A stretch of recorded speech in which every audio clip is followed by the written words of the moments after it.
عليكم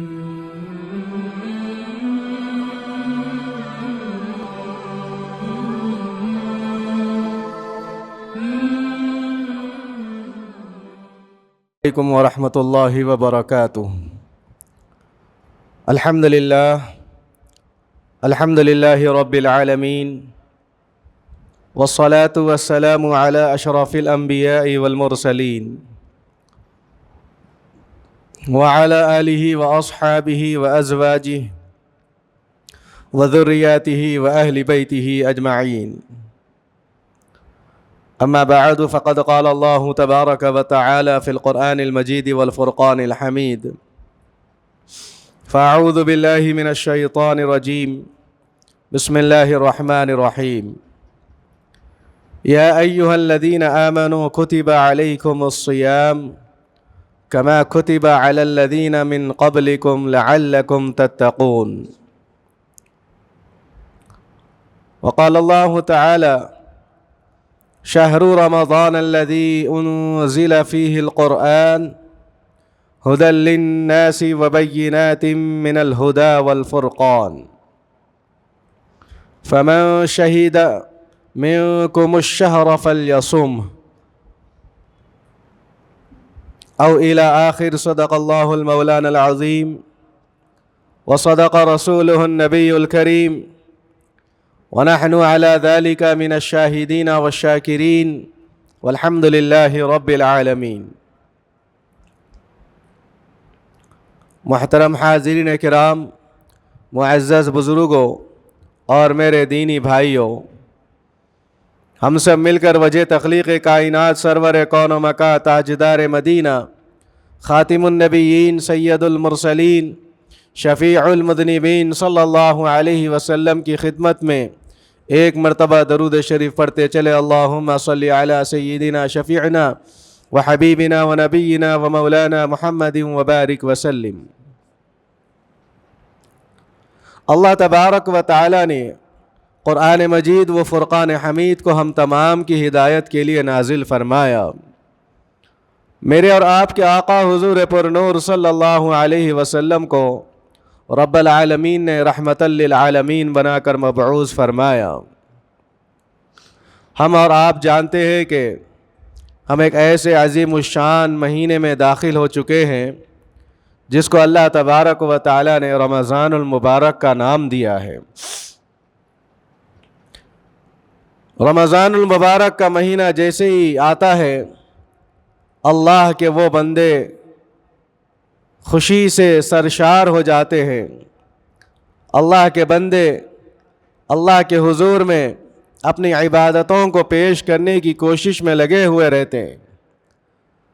اللہ کے بندے راتوں میں تراویح میں ٹھہرنے کو پسند کرتے ہیں.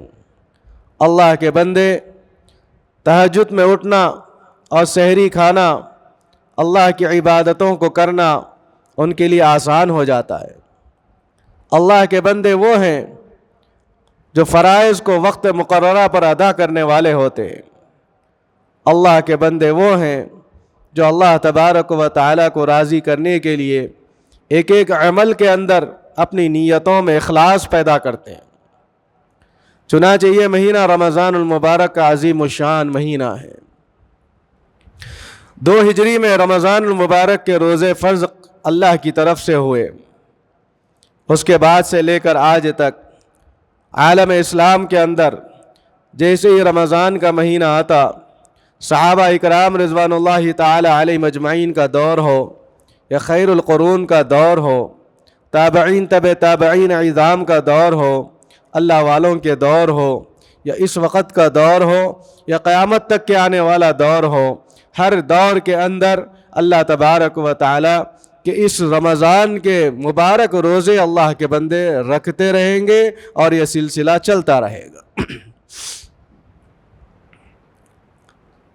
رمضان کا مبارک مہینہ آپس میں اتحاد و اتفاق قائم کرنے کا مہینہ ہے.